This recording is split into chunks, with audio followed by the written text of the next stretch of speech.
Greetings from spooky Hollywood, California. I'll do this in Hungarian accent. I am Eugene Edwards, and this is Dr. Dylan Caragiuri. And this is the Eugene and Dylan Guitar Show. Welcome to our home. No, that was it. That was the whole intro, you guys. It was planned out for hours. Tell you what, it is Oh, it's good. we've got yeah. So we're gonna do I've got a really busy night ahead because I'm hosting my night at Harvard and Stone. He's lying. I'm not lying. He's no one. Yeah. And I'm in the middle of an off-air story that Dylan has to hear the end of. This, you guys, he left me on a Daniel Steele novel. The Dodger game's going on. I hear it's not going too well for the Dodgers. So no spoilers in the chat, please. And also, you guys got to get your costumes together, man. Wait, I'm trying to read the. What do you want? No, it's fine. It's fine. Hey, leave it. Hey, No, can leave we it. say this up in the beginning of the show by any chance? So, What? can you guys like the video? And if you're not subscribed, please subscribe because we're trying to get our subscriptions up so that I can get Eugene. Well, I want to give him like a full mani-pedi, and then I need it. yeah, and then I need it. you know I yeah. can actually go Pair of on Crocs. Friday night. I can go as the Wolfman. Yeah. With no prep. With That's no how bad, prep at all. That's how bad. It's just that's where My he's at nails now. are. So it's sort of a group fun. And by the way, with the Wolfman, if you know you're going to turn into a wolf on a full moon, do you think maybe you check the lunar calendar before you hop on Tinder? that's one of the least random curses, I would think.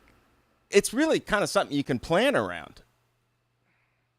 So, how to make your guitar sound spooky and scary? Yes, some of us say just hand me sheet music, And it's going to sound. Where's that? Jim. That's Yes, fantastic. Yes. Yeah. Welcome everybody as usual, and we're happy to be here. Now, another note: yes, please like and subscribe because that's what we say on all things YouTube's. But also next week I'm on the road. I have a show in Pennsylvania, Okay. a rare Dwight show on a Wednesday. Wow. So we're taking next week off, but then we'll be back to our normally scheduled. Maybe and- I'll hop on and we can just stare at each other. You know what I mean? wrong. Nothing weird about that. You know that scene in Scanners? So we're great scene. That's a great scene. It So is. couple of things. We're going to talk a little bit about effects, but mostly about just notes and chords. Okay, notes and like chords. scale tones and sort of harmonies that sound scary or dark, and of course Textures. textures, if you will. Yes, tones. So one thing about Sonorities. One thing that says sonorities. Sonorities. Yeah. What? Oh, thank you. Oh, yeah. Oh, can you see my? Oh, yeah. I guess you can't see my boots. What is it? Wait, hold on. They see my Groovy boots. boots. Yeah. Yeah. Can they see the boots? Wait a minute. I don't know. I guess I could. I'm sure. You know what? I set up a boot cam, but it's a really low resolution, so I don't want to. Sorry. It's just gonna be. So, I keep losing track. Well, it's a boot cam. No, not about that. Okay, sorry. What I was talking about originally.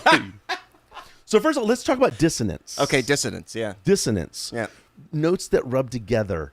Rubbing. Kind of like an off-putting way. Now, the first one that comes to mind to me would just be the simple half step to a semitone. So one note and another note that's immediately a half step below or above, doesn't matter. So Oh, wait, hold on. I got to turn you down. that would be a note. Keep going. So Good, sweet. that's a dissonant sound.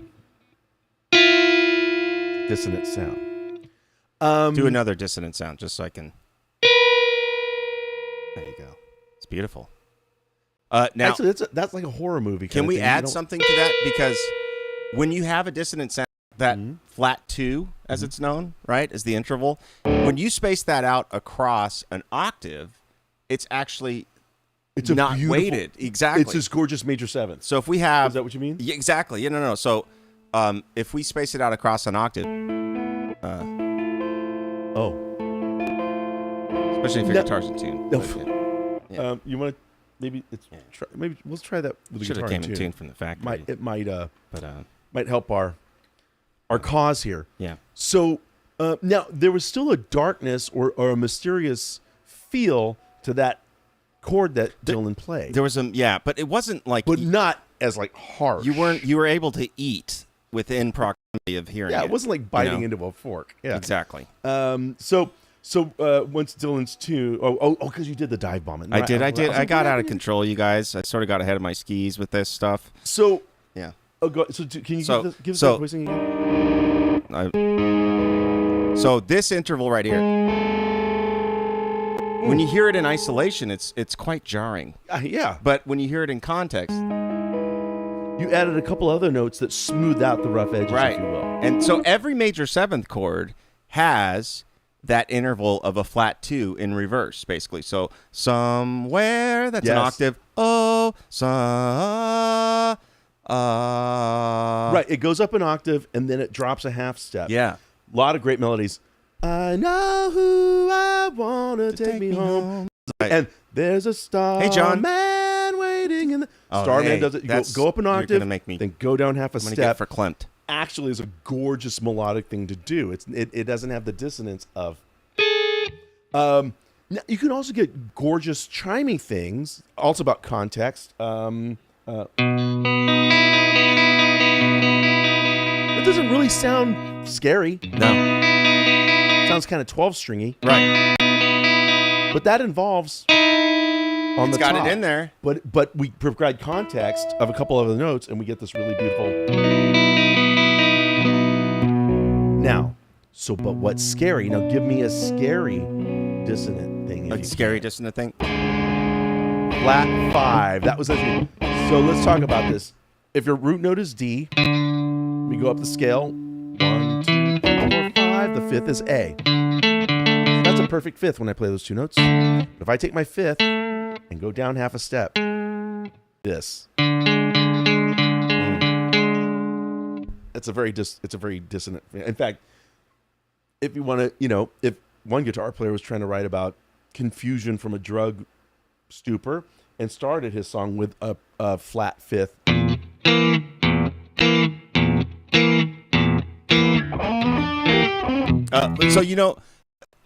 was just saying Hendrix. He knew to use the flat fifth. He plays it, then he plays it again an octave up. He just plays the whole thing up and goes back. Because he knows it's a dissonant way. It's just creating a confusion, and that's the effect he wants. So what's so interesting about the flat fifth being, or the tritone as you're putting it, John? Thank you, John. Is that it's the exact center of the 12-tone system. So from your starting tone, if you think about it as 6 o'clock, it's exactly halfway around all the 12-tone system is where the flat 5 falls. And so the idea that that's the dissonant sound is at the halfway point. We don't usually think of like milestones as dissonance in life when we're thinking about distance between things. Yeah. But like philosophical. It is the halfway milestone of the 12-tone system. Yeah. Yet it's also probably the most dissonant sound of the 12-tone system. Right. Yeah. The distance between, arguably, if you look at your circle of fifths, yeah. if you guys have your little paper out there, take a look at where A is compared to E flat. Yeah. And you'll see what Dylan's talking. It'll kind of, you can see it's it exactly. So another way we can get this dissonant thing is with some effects. Right. So I was thinking about reverb and delay, and one of the reasons is like if Dylan and I are doing a session, and the song and we're asked to maybe play a guitar track that's a little creepy or has like this mysterious vibe, a dark, spookiness to it. We've got some of these scale tones we know we'd probably think about using. Spooky, yes. Yeah. No, not the song Spooky. Yeah, sorry. But delays and reverbs would be one of the first things I'd ask for. In fact, I was thinking about this. I'm going to crank the reverb on my... Do it, bruh. So here's an example of something that has... Thriller's definitely something we can look at, yeah. That uses reverb to help with this kind of dark, spooky, but it's definitely got a vibe.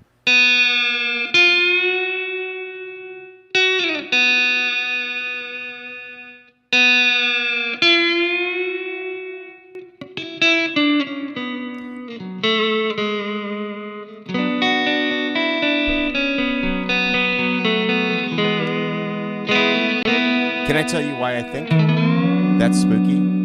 Why?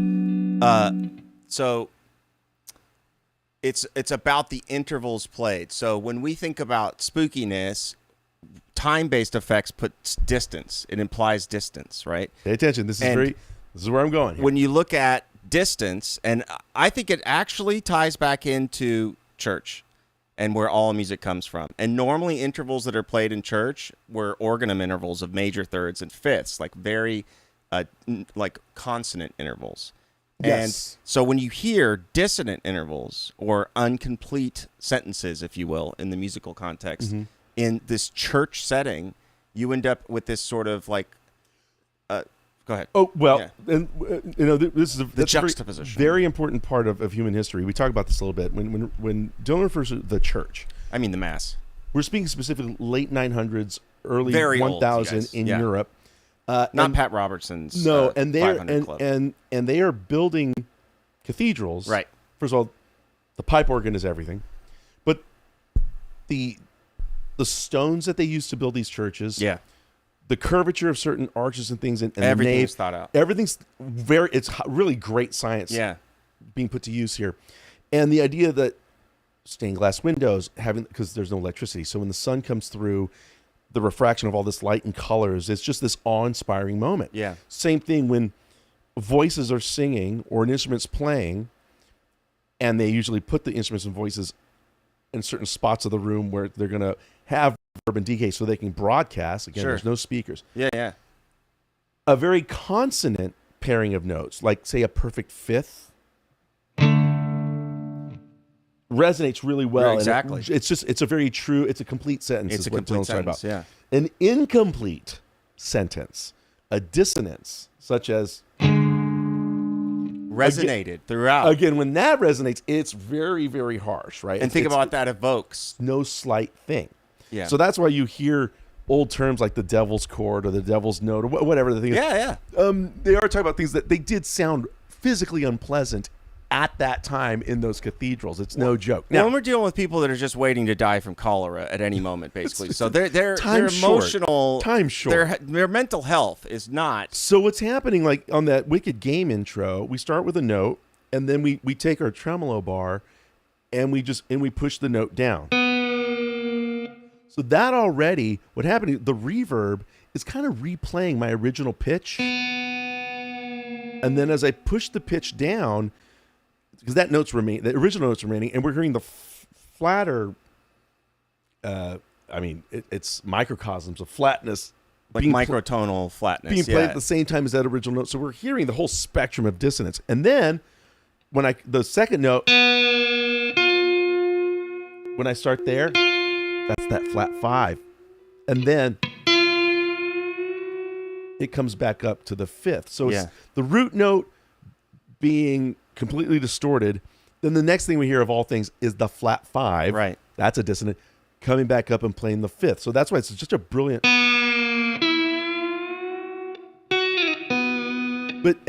So there's that original move there, but then just playing a note with a lot of reverb and giving your tremolo a little something.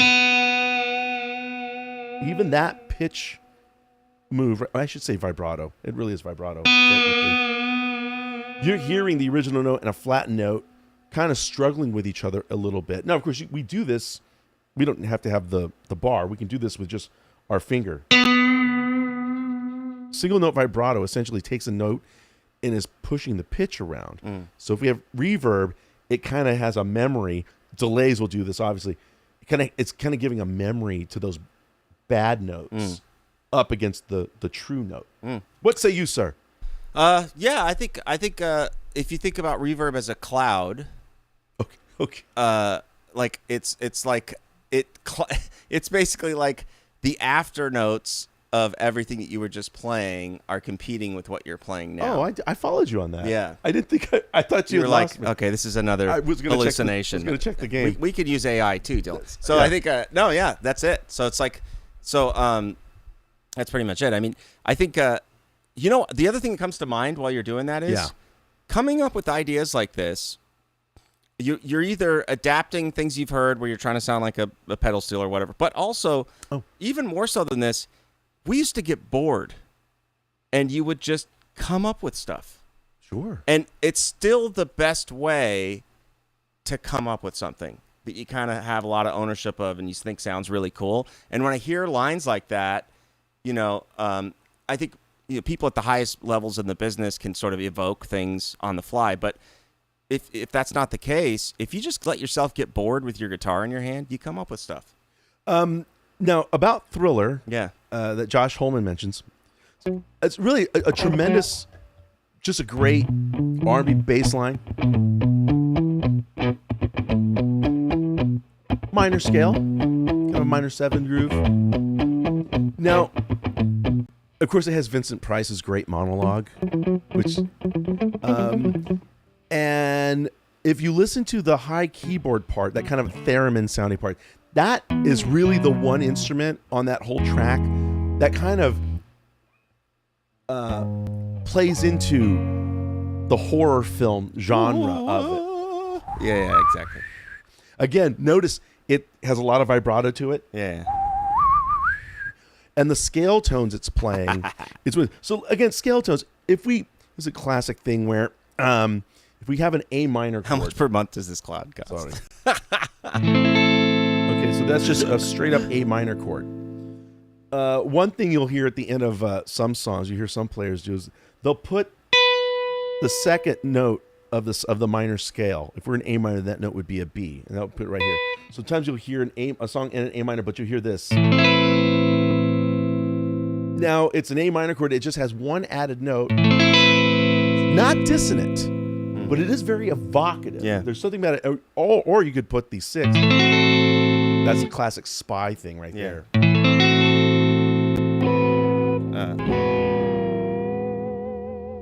For instance. So there's scale tones that we can add to our whether we're playing over a minor chord or a major chord, that kind of adds some grit, if you will. Another quick cool thing about the Thriller video, by the way, is just a total tangent. The makeup effects were done by the very, very famous Rick Baker. And there was an old horror movie called Cat People. And he saw it when he was younger, and he was very disappointed that you don't see any cat people. It was the whole thing. And he was always so disappointed by that when it came time to do the Thriller video, and Rick Baker had done the makeup for American Werewolf in London for John Landis, who had directed that movie and directed the Thriller video. So they had this history. He said, I pretty much made Michael look much more like a cat. He did. It's Especially the more contacts and all much that. more of a cat person than a werewolf. He says, but that was for me. And that was my little revenge on the fact that we saw no cat people in the original Cat People. So anyway, that's a little Thriller there's tidbit for cat you. people have always been kind of weird anyways. No. When you really think about it. Not people who own cats. And they would do some sort of passive not revenge Grey thing like Gardens. that. Okay, I gotcha. It'd be sort of an under the surface thing. Jim wants to know, how much per month would this cloud cost? Well, it depends on net revenues this year and this quarter, Jim. And it's not a bubble. It's not a cloud bubble. It's going to work out. Last little bit of the show, I want to talk about minor scales, and there's three different types of minor scales. I'm going to turn over to Dylan because he has them memorized, and I don't always have them memorized. Two of them are the same going up, but different going down, yada yada. So, and I want to see if we can maybe get a show of hands on which one we think is the scariest. Yeah, so just send us a picture of your hand. That'll work. Standard mail rates apply. Yeah. And we'll get back to you within the next solstice.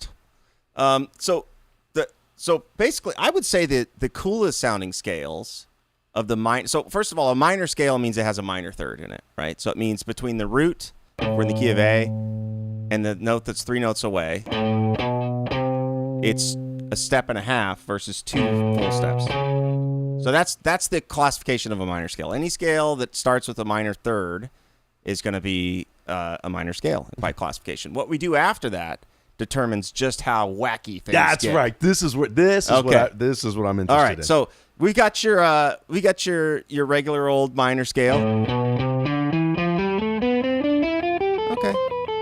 It's the one you take home for the holidays, introduce to the parents. So it's 1, 2, flat 3, 4, 5, flat 6. flat 6. Right. So major 7 or flat 7? Flat 7. Flat 7. So the 3rd, the 6th, and the 7th are flattened. It's the same thing as the major scale, started on scale degree 6, basically. So if you know the major scale and you start on scale degree 6, you've played the minor scale. That's a fancy trick. Think about this. If I play the C major scale, right? But what if on A? But what if I started on A? Scale degree 6. That was the A minor scale, but it really was a C major scale. I just went from A to A and adhered to because they're the same. Yeah. Now, but these next scales are not the same thing, and these are the hipper scales. If Yes. you will. Okay, so we have harmonic minor. So.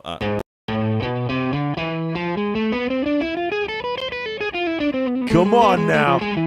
Come on now. You know you like. I love that one. So it's called the harmonic minor scale. Now, how does that differ from the first major? So it was adjusted to fit harmonically, so that a 5 chord could be a dominant chord in minor. That's the whole purpose of that. The whole purpose is so I have an A minor. Right. So you're in the key of A minor, and my 5 chord can be an E7. Because normally diatonically it would be E minor. Right. That makes it right. Remember, I played that A minor scale, and I said, hey, that was actually the C major scale. Well, if we kept all those notes the same and we played an E triad, it would have to be an E minor. Correct. But what happens is if I'm doing a song in A minor, you want some tension, baby, and I go to the 5, and it's E minor. It's nice. It's nice. But I don't really feel I'm going anywhere. But if it's E7, now I feel some tension. Oh yeah, I want that. You know what, Dylan? I want my 5 to be an E7. Right. But I guess that means I have to do something with that G natural note. Yeah, it's like for people who like pepper jack rather than Monterey Jack, I think. It's kind of the equivalent of that. They're both jacks. But brother, the pepper jack will put you on your knees. Okay, so that's the harmonic minor. So that's harmonic minor. Now, that's the one that's pretty overtly very Yngwie-ish, right? Is this also like, I don't know, is that pipe organ piece in D minor? It's a Bach fugue, I believe. Is that harmonic minor? It is. Yeah. All right. So if you want, just Google up the harmonic minor scale, find a PDF, play that back and forth slowly, figure that out in a couple of keys, and just think how magnificent. All we did was just shoved a couple of notes around a little bit. We just took the major scale and just started tweaking the 3rd, the 5th, the 7th, and then in this case the 5th. We just started, and we get these traditionally spooky moves. Yeah, right. So because they're non-conforming, they're outside of the normal order of notes, basically. So the 5 scale of harmonic minor is also known as Phrygian dominant. Phrygian dominant. Now, Phrygian dominant. Now, if you go look into a mirror at night and say that 5 times without blinking. Yes. Continue. Phrygian dominant.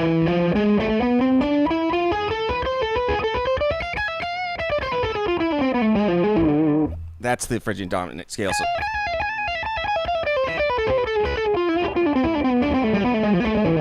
That's all Phrygian dominant. So it's kind of the 3rd mode, right? So the idea here is the 5th mode of harmonic minor. 5th. Yeah. I'm sorry. I was thinking of from major key to the Phrygian mode. Yeah. But why is that one?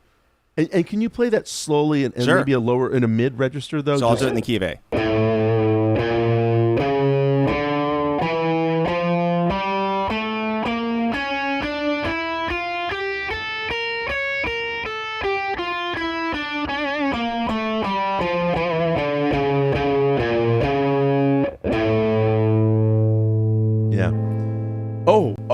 That was a nice touch at the end.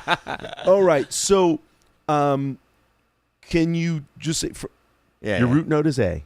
The root note is A. So the reason this sounds strange is because it has a minor 3rd between 2 of the notes. So if you start on the first note, we have a flat 2 right out of the gate, but that's already in for. That's already. So that's the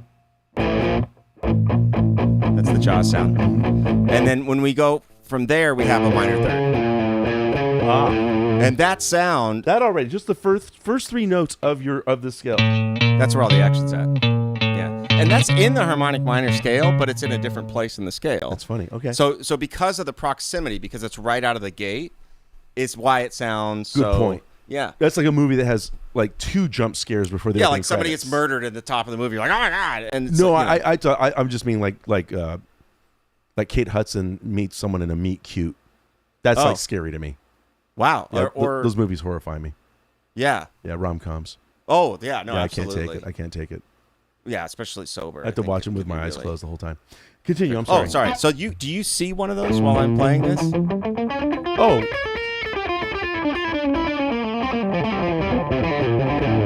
Yeah. So I really don't like Oh. rom-coms.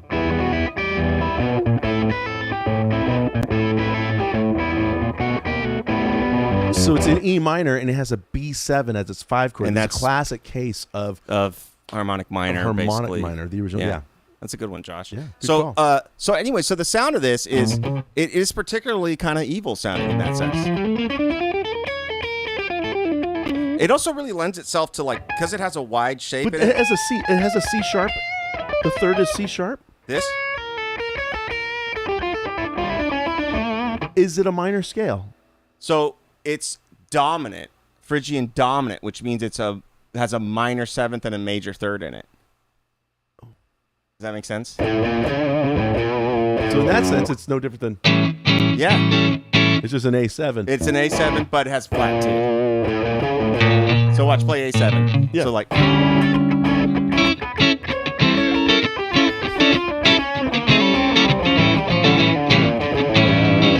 It works, you know. I'm gonna try that tonight. Yeah, at yeah, the it gig. works. Definitely do that on. And I can't help falling in love with you. I don't Spit think out it there. will. I don't think it will. Étouffée. So, but this shape, this large shape, it lends itself to There's a minor third, and then there's a half step. yeah, and it lends itself to like guitar, like metal guitaristic things. Sure. When you think about it, so like whenever you have a wide amount of space Yeah. for technical stuff on guitar, you can do a lot of wheelie diddly stuff, Mm-hmm. and so people tap like that's the Kirk Hammett thing.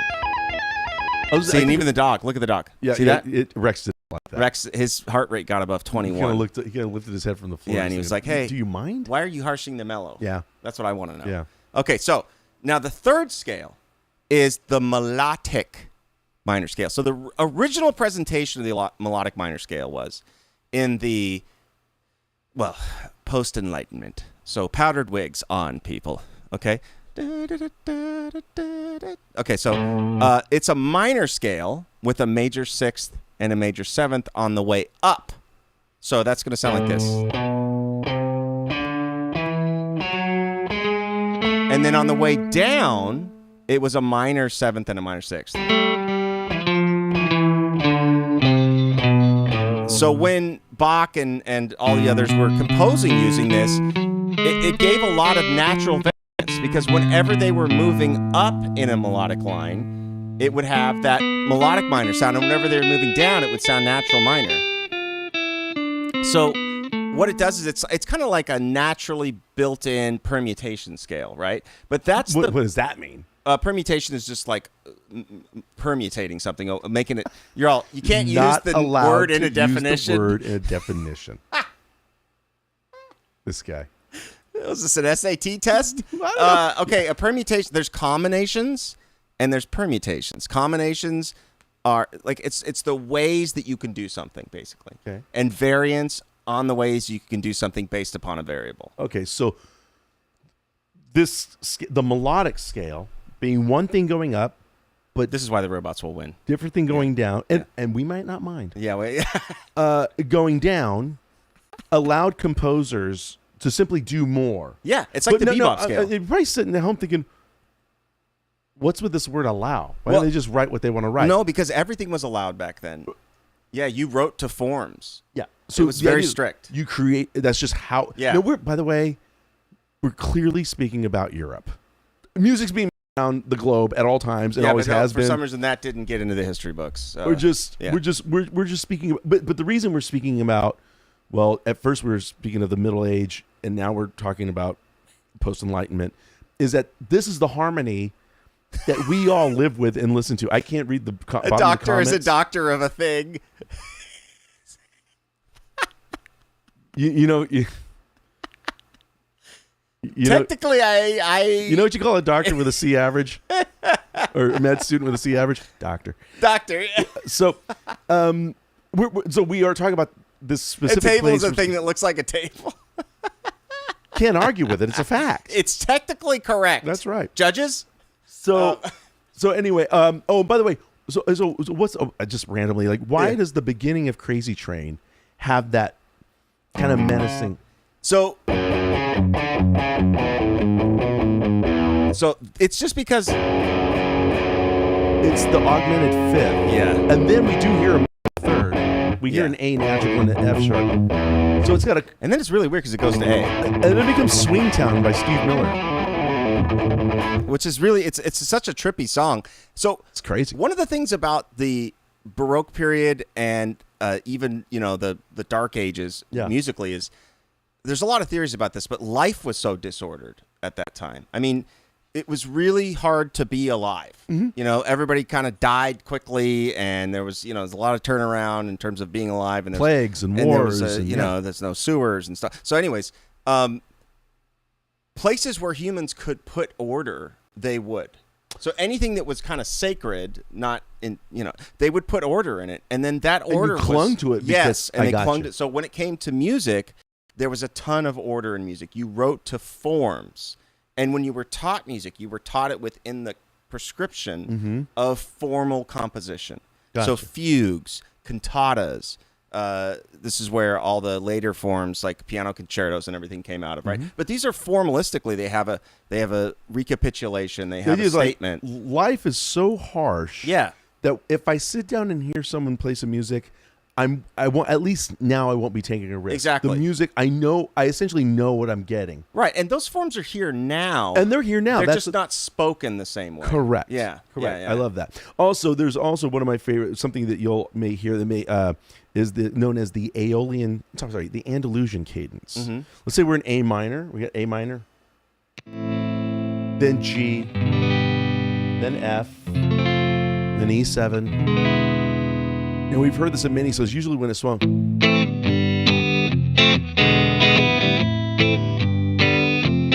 Salt's a swing, is that? Same thing? Salt's is.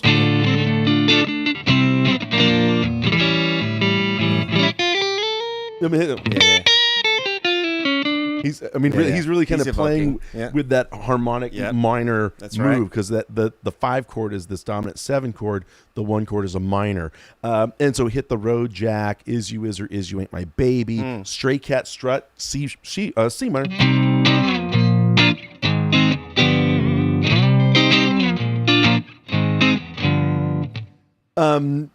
It's got this coolness to it, but it can be used with reverb and things. I'm sure there's the Amy Winehouse. Oh, Valerie? No, not Valerie. It's I know which one you're talking about. Back in Black. Yeah, that's it. Uses that scale actually in 2 different keys. It's pretty trippy the way she kind of vacillates between D minor and A minor, and the switch is so smooth you don't really notice that there's 2 different minor keys being played with here. But that's why that has such a doomy sound. Obviously, lots of reverb and things like that. But also her scale tones that she's singing and the chords that she's got going on really, really make for a really dark, kind of depressing sound. There's a band called Portishead who really lives in these reverby, dissonant worlds. It's like listening to a soundtrack to a movie that doesn't exist. Well, and so melodic minor, as we use it today, we don't, unless you're playing classical music, we're not turning the scale around. It's the same scale up and down. So you'll hear the minor third with a raised 6th and a raised 7th. Mm-hmm.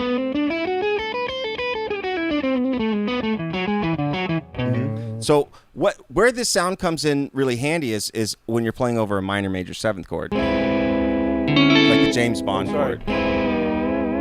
So if you hear that chord,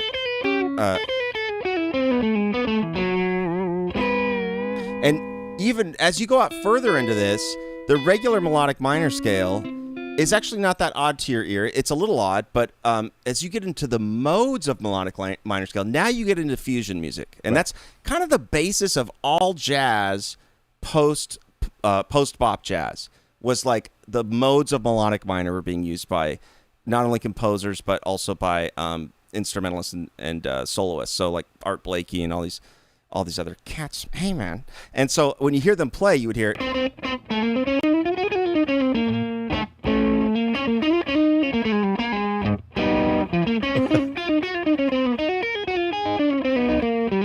guys know he could do this? So you're hearing you're like, wow, this is like a flurry of notes, and they don't sound ordered in a way that I'm used to hearing them. Those are the modes of melodic minor, and that's where you end up with weird words like Lydian dominant or altered dominant, and these other scales you may have heard of that sound quite esoteric. But if you learn melodic minor, it's that scale starting on the 5. It's not really a different scale. It's got a different name because of the application. Correct. So, anyways, that's sort of the last frontier of this in the 20th century. Then we started adding in the Hungarian scale, and we started adding in other like sonorities from other countries. Right, because there's other parts of the world they commonly use scales that have a lot more dissonance. Quarter to our tones. ear. And to us it's very, very dissonant. Right. To them, not so dissonant. It's raga. It's raga. raga. Man. But, so that's, so it gets, whenever it goes further out, it's really starting to get into this, that's why we start thinking of, that's harmonic minor scale right there. And it's obviously what but think about, we used to evoke another world. Yeah, that was as considered exotic. Exactly, exactly. And so I think as that becomes more and more mainstream, normalized. What is exotic? Well, exotic is like totally new sounds, things that sound radically different than sounds you've heard before. And if we hear them often enough, they become less radical. radical. Become normal, yeah. And they become normalized, which is that's a very exciting thing. I think, again, because I have to mention the Beatles at some point in a broadcast. When George Harrison got interested in the music of, and I should say specifically, particular type of northern mushrooms. India. Oh, sorry, yes. Yeah. And picked up sitar. Yeah. At first, he was just fortunate enough to make notes on it. He didn't properly study the instrument. That's it was just like picking out that melody. Norwegian wood was enough of and then to get a drone is like, okay, I did it. Okay, stop. But then he actually studied it, and when he comes back from studying with Ravi Shankar, his compositions and his melodic palette, becomes very, very interesting. Yeah. And he's writing songs like "Isn't It a Pity," which is in G. It was keep forgetting to do that. Isn't it a pity? This diminished. Then the 4. And the same back to the 1. But this, having that, or in My Sweet Lord.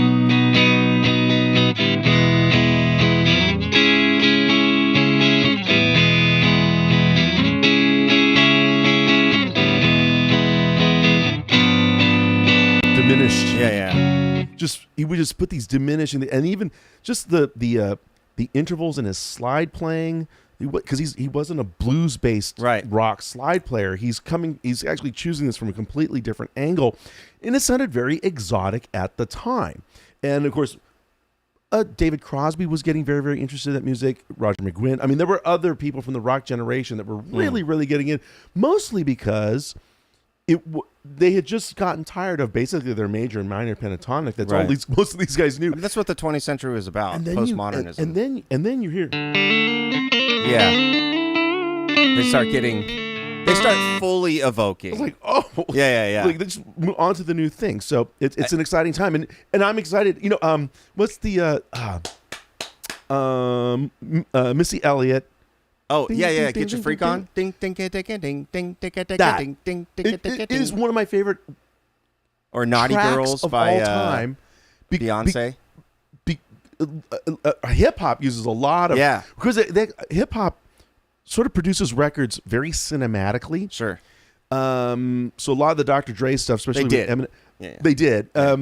Just would have these really kind of horror film sounds, or like in the Missy Elliott, like in that example, That's the main motif. That's the main melodic motif is, that runs yeah. through. And it's like, oh, and it's bringing this exoticism over here. Yet she's speaking blunt, if you will, bluntly American in the thing, and it's such a cool clash. Yeah. So as this is what's so interesting about America is this diversity of multicultural musical concepts comes together in New Orleans. Yes. And basically then spreads out through the United States and really gets picked up by Europe and regurgitated back to us and sold to us. But I mean, it really was it had to have been a major port city. Yeah, and it was. Yeah, major port city, whereas Spain, France, Cuba, well, I was in the all the Caribbean parts of it. Just coming, fantastic. And so the British were there changed too, our palates for our ability, and we would be surprised, what all of us could listen to, no matter when we were born, that are watching or listening to this. It's like our ears can handle a lot more diversity in music than our grandparents could have, or our grandparents' would have been like, "What the hell are you listening to?" Yeah, and it would have been maybe even alarming. And so that kind of goes over our heads because it's just commonplace to us now. So what the point of that is, what's spooky today will be normal tomorrow. With that, we're going to end. Thank you for hanging out with us on a spooky.